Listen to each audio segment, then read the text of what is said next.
तमसा नदी। अयोध्या से 20 किलोमीटर दूर है तमसा नदी। यहाँ पर श्री राम ने नाव से नदी पार की थी।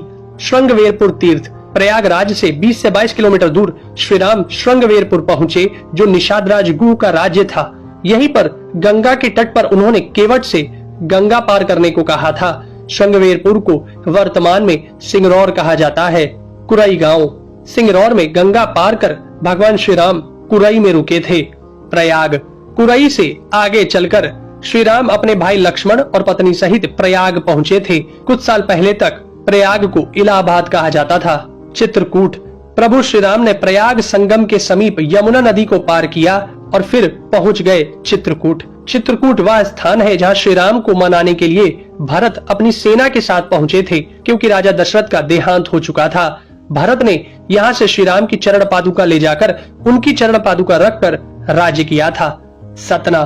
चित्रकूट के पास ही सतना यानी मध्य प्रदेश में स्थित अत्रि ऋषि का आश्रम था। हालांकि पत्नी अनुसुईया के साथ महर्षि अत्रि चित्रकूट के तपोवन में रहा करते थे, लेकिन सतना में रामवन नामक स्थान पर भी श्री राम रुके थे, जहां ऋषि अत्रि का एक और आश्रम था। दंडकारण्य। चित्रकूट से निकलकर श्री राम घने वन में पहुंच गए।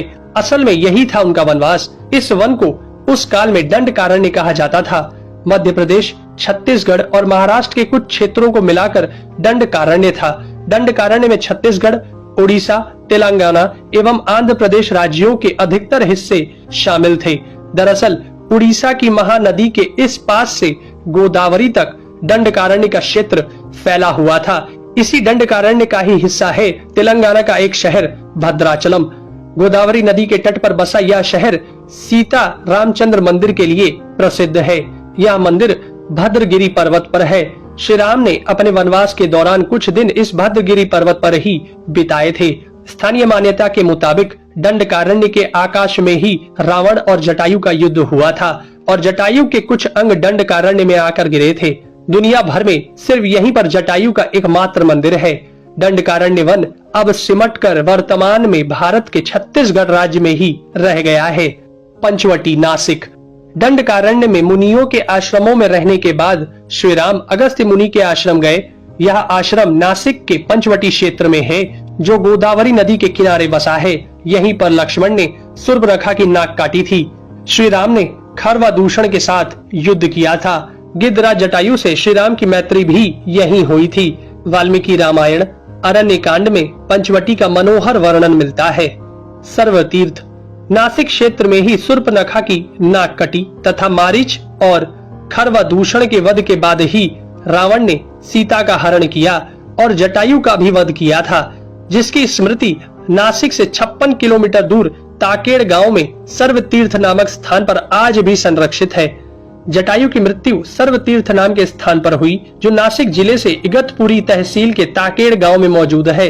इस स्थान को सर्वतीर्थ इसलिए कहा गया क्योंकि यहीं पर मरणासन्न जटायु ने सीता माता के बारे में बताया। राम जी ने यहाँ जटायु का अंतिम संस्कार करके पिता और जटायु का श्राद्ध तर्पण किया था। पर्णशाला। पर्णशाला तेलंगाना के खम्माम जिले के भद्राचलम में स्थित है। यह रामालय से लगभग 1 घंटे की दूरी पर स्थित है। पर्णशाला को पंचशाला या पंचशाला भी कहते हैं। पर्णशाला गोदावरी नदी के तट पर स्थित है। यही वह स्थान है जहां से सीता जी का हरण हुआ था। हालांकि कुछ मानते हैं कि इस स्थान पर रावण ने अपना विमान उतारा था। इस स्थल से ही रावण ने सीता को पुष्पक विमान में बिठाया था, यानी सीता जी ने धरती यहाँ छोड़ी थी। इसी से वास्तविक हरण का स्थल यह माना जाता है। यहाँ पर राम सीता का प्राचीन मंदिर है। तुंगभद्रा। सर्वतीर्थ और पर्णशाला के बाद श्री राम लक्ष्मण सीता जी की खोज में तुंगभद्रा तथा कावेरी नदियों के क्षेत्र में पहुंच गए। तुंगभद्रा एवं कावेरी नदी क्षेत्रों के अनेक स्थलों पर वे सीता जी की खोज में गए। शबरी का आश्रम। श्री राम और लक्ष्मण सीता की खोज में तुंगभद्रा और कावेरी नदी को पार करते हुए चल दिए। जटायु और कबंध से मिलने के पश्चात वे ऋषिमुख पर्वत पहुंचे। रास्ते में वे पंपा नदी के पास शबरी आश्रम भी गए, जो आज केरल में स्थित है। पंपा तुंगभद्रा नदी का पुराना नाम है। इसी नदी के किनारे पर हम्पी बसा हुआ है।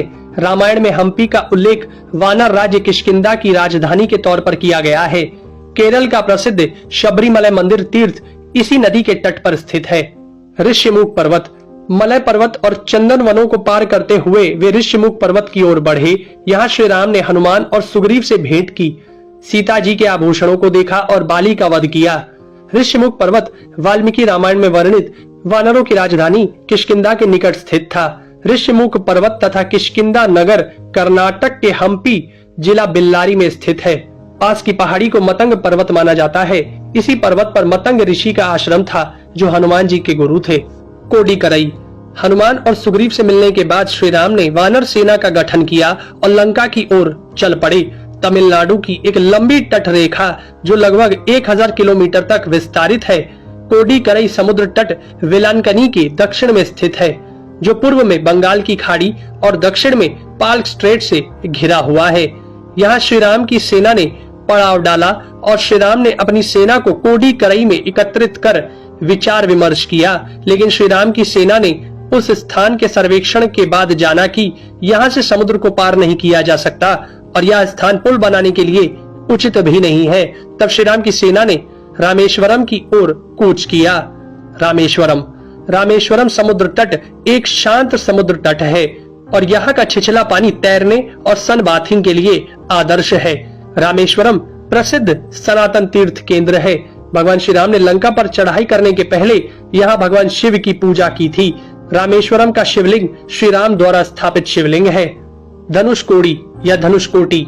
3 दिन की खोजबीन के बाद श्री राम ने रामेश्वरम के आगे समुद्र में वह स्थान ढूंढ निकाला जहाँ से आसानी से श्रीलंका पहुंचा जा सकता हो। उन्होंने नल और नील की मदद से उक्त स्थान से लंका तक का पुनर्निर्माण करने का फैसला लिया। धनुषकोडी भारत के तमिलनाडु राज्य के पूर्वी तट पर रामेश्वरम द्वीप के दक्षिणी किनारे पर स्थित एक गांव है। धनुषकोडी पनबन के दक्षिण पूर्व में स्थित है। धनुषकोडी श्रीलंका में तलेमन्नार से करीब 18 मील पश्चिम में है। इसका नाम धनुषकोडी इसलिए है कि यहाँ से श्रीलंका तक वानर सेना के माध्यम से नल और नील ने जो पुल यानी राम सेतु बनाया था, उसका आकार मार्ग धनुष के समान ही है। इन पूरे इलाकों को मन्नार समुद्री क्षेत्र के अंतर्गत माना जाता है। धनुषकोडी ही भारत और श्रीलंका के बीच एकमात्र स्थलीय सीमा है जहां समुद्र नदी की गहराई जितना है, जिसमें कहीं कहीं भूमि नजर आती है। नुवारा एलिया पर्वत श्रृंखला। वाल्मीकि रामायण के अनुसार श्रीलंका के मध्य में रावण का महल था। नुवारा एलिया पहाड़ियों से लगभग 90 किलोमीटर दूर बांद्रवेला की तरफ मध्य लंका की ऊंची पहाड़ियों के बीचों बीच सुरंगों तथा गुफाओं के भंवर जाल मिलते हैं। यहाँ ऐसे कई पुरातात्विक अवशेष मिलते हैं जिनकी कार्बन डेंटिंग से इनका काल निकाला गया है। श्रीलंका में नुवारा एलिया पहाड़ियों के आसपास स्थित रावण फॉल, रावण गुफाएं, अशोक वाटिका, खंडहर हो चुके विभीषण के महल आदि की पुरातात्विक जांच से इनके रामायण काल के होने की पुष्टि होती है। आजकल भी इन स्थानों की भौगोलिक विशेषताएं, जीव, वनस्पति तथा स्मारक आदि बिल्कुल वैसे ही हैं जैसे कि रामायण में वर्णित किए गए।